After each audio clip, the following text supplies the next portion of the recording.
So there are things you experienced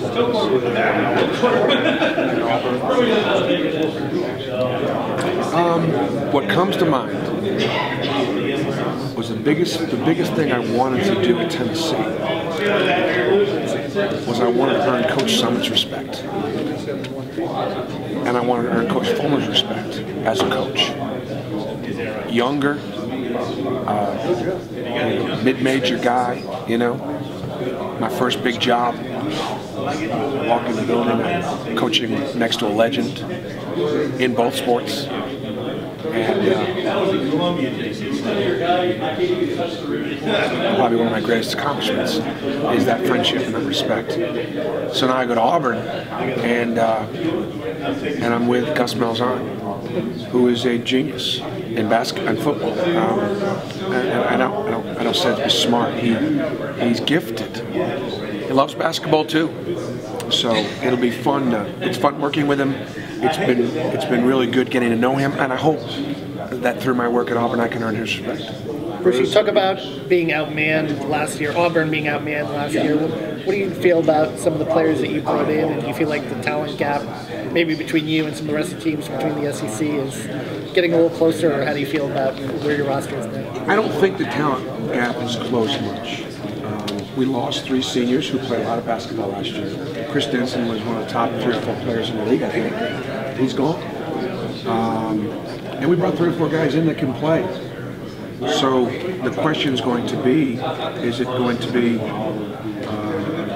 the same? Is it going to be a little better? You know, where is it going to shake out? I do think that we will, the attitudes have been great. That we're training like we're supposed to train. And then when we play Wisconsin-Milwaukee on that first Friday night in front of a sellout crowd on ESPNU, we'll find out where we're at. And then regardless of where we're at, we'll just keep working on getting better. Okay, it's really going to be a building process. It's going to be one game at a time. And these guys have faith in me. I have faith in them. And we'll find out. How much are you selling up-tempo and some of the things that you like to do at Tennessee, and how do you feel like it's going to... I do think that I like to play fast. I like kids that want to play fast, and I like to give players freedom. I like to give them offensive freedom.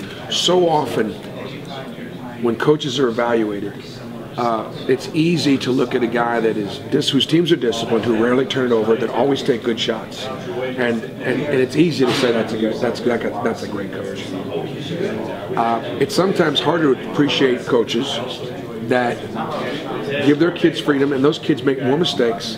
They make more bonehead plays. They take more bad shots, and they kick it out of bounds more. And you want to blame the coach, but they're also doing some things that they would not have been allowed to do. Chris Lofton might be an example. Chris Lofton was the best bad ball shooter in college basketball. I mean, he took a lot of bad shots, but he made a bunch of them. And if he wasn't allowed that freedom, might we not have gotten to know what was and is the greatest shooter in the history of the SEC, three-point shooter? He holds the records. Why do you believe, Bruce, that it's better to give the freedom and let them make the mistakes rather than keep it tighter control and maybe be successful? Right, because the players will appreciate that trust and freedom, and then as a result of you trusting them, they'll put their trust in you.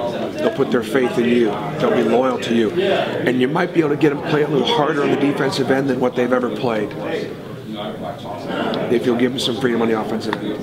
When you came into Tennessee, you did a lot of marketing around campus and stuff. How much have you done that in your first year at Auburn, and what are you trying to do to kind of get the buzz in that basketball? I couldn't tell you how many times we've gone out and spoke, and I'm talking about in the classroom and in the community. And last night, I told my secretary that I was going on vacation tonight, that I was going to be home at about 6:30, and I had nothing that evening. And it was like, you know, but every other night we've had something, and every night we will have something, and I love it. Wouldn't have it any other way. I'm blessed that my wife has allowed me to, to do this, and we've got an enormous task. My children are grown. My son Steven's with me. I've got 2 in college. I've got an older daughter that lives in Knoxville. So this is it. It's just me, Brandy, and Stewie. Stewie would be our dog. And this is what Auburn requires. This is what the job requires. And so, because it's the greatest challenge in my career, but all the pieces are in place. So what's the strategy? Get the students first, you know, is that, or? We are way ahead of the game off the court. You know, we've sold over 3,000 more season tickets. Last year they sold 2,100 season tickets. We've sold over 5,000. We'll sell out our exhibition game. We'll sell out our first game. We'll get fans to travel with us. We'll have events on the road for alumni. We'll get more people to come to Nashville for the SEC tournament. That's what we've been working on. And then the plan is to just lay out a plan for our players. First job, put the kids in positions to be successful. Take Taj Shamsuddin, who was the point guard last year, recognize that he's better off the ball and put him there. Knowing that he still might be our best point guard, but he belongs off the ball, so put him there. And maybe with a 5', 10-inch, you know, two guard, you know, he can create havoc defensively and score. Take some guys that haven't played a lot of basketball, Jordan Granger, Malcolm Kanda, and empower them and believe in them like they've not been believed in before, and ride them for everything they got. And let's just, when it's all said and done, let's see where it takes us. They're grateful for the opportunity. How much pressure are you feeling coming into Auburn? And obviously the excitement is through the roof right now. I feel a great responsibility. Of course, coaches all feel pressure, but regardless of where we are, I'm okay with where we are because we've done the things we need to do to get better. We'll be evaluated. We'll be judged. You know, that's all just got to play itself out. I can't control all that stuff, but I do feel a great responsibility to give Auburn a return on their investment because they've made an investment, they've made a commitment, and you know, to hear Jay Jacobs talk about it, you know, Jay Jacobs, you know, one of his great mentors is Mike Slive, and you know, when Mike Slive at times has taken our basketball conference and he's taken it to task. He's supported it, he's committed to it, but he expects some results. He got results last year.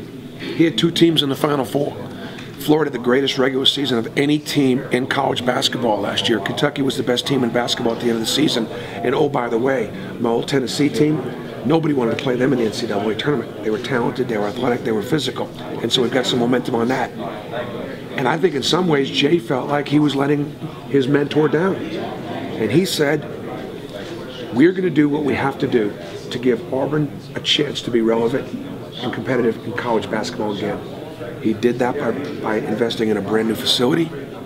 David Benedict is our new CFO, and Jay's right-hand man. Got a tremendous basketball background, and he brought in a new coaching staff. He's made a tremendous commitment, and now it's time for us to give him a return on that investment. What do you think of Donnie Tyndall as a coach and just joining the SEC? Donnie's a terrific coach. I've known Donnie for a long time, been a big fan of how he coaches and how his teams play. I'm grateful that Donnie has embraced the past like I did when I was there with Coach Mears. And Donnie recognizes what we did and points to it. I'm really happy about that. We play at Tennessee. Any chance you'll wear the orange jacket? That's a great question. I wore that jacket for Coach Mears and to recognize history and tradition of Tennessee basketball. There's no chance I would wear that jacket now. That's not for me any longer to do that. My job is to represent Sonny Smith and Cliff Ellis and Coach Eves and the former coaches at Auburn, and so there will be we won't have that orange blazer on, and with all due respect. Bruce, what have you done the last few years that's made you a better coach this time around? What's that now? What have you done the last couple of years that's made you a better coach? I think, you know, being at ESPN and being out, I was grateful to ESPN and XM Radio for giving me a chance to stay in the game after I'd made those mistakes and really could have cost myself an opportunity to ever coach again. Those 2 companies, you know, hired me, much like Auburn has, you know, hired me, and I'm grateful. I miss the players, I did, and so am I a better man now than I was then? I used to always believe that I was a good coach but tried to be a better man, as far as having an influence over those guys. I don't know if I'm a better coach, but I do think in these last 3 or 4 years I've really worked hard. God is going to have a much stronger presence in my locker room. Always do, but even stronger now. And I think that'll serve our program and our team well. What do you mean by God having a presence? We'll try to give all the glory to what we do to God. This has been God's plan for me. If not for His grace, I would not be back in coaching. He put something on Jay Jacobs' heart. He allowed Auburn's fan base to forgive me for my mistakes, and that was His doing. And I recognize that. I want my players to recognize that. And that may not have always been the way I lived prior. It sounds like during your time away from coaching that you did a lot of soul searching. And was it a matter of telling yourself that you needed to learn from your mistakes? No, I'm accountable for what we did, but I'm really proud of our record. I mean, really proud. And I'm not talking about wins and losses. I would put our record for graduating student athletes, for service in the community. I'm really proud of it. So it's not about any kind of redemption in that regard, but I'm grateful for the opportunity. Billy mentioned, Donovan mentioned that when he talked to you, though, you had a little bit of pause about getting back into coaching. Yes. What made you decide to jump back into it? What caused the pause beforehand? That's accurate, and Billy and I talked about that a great deal. By the way, Billy many coaches reached out. Billy and his father maintained contact with me. Just because they knew how difficult it was for me to be away. And when I interviewed with Jay Jacobs, we spent a good deal of time talking about whether or not I was going to get back into coaching, and whether it was whether it was right time. Not so much about not whether Auburn was the right job, but whether or not this is what I was supposed to do. And again, you talk about, Jerry said about, I believe God put this opportunity in front of me for a reason. With all that time left in my show cause, in a community that I feel comfortable in and I fit in. Otherwise, it wouldn't have been done. Why do you fit in it? Is it because Auburn basketball's been down and they need a rejuvenation, a new spirit, or is it something else? The coaches, I think, to be successful, coaches should not consider themselves rented or leased. Coaches should buy and sell. I am all in. Every place I've been, I'm all in. I'm all in at Auburn, and that's what Auburn needed. Auburn didn't need somebody that was going to go there for a while, get the program going, and think about going someplace else. They needed somebody that wanted to live in that community, that wanted to build a legacy in that community if that's possible, and that's why it was such a great fit.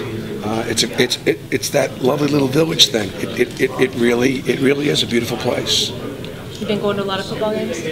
I haven't missed a game, and it's been fun to see them, be so successful and be so committed. And I hope our fan base appreciates just how special it is, because it is.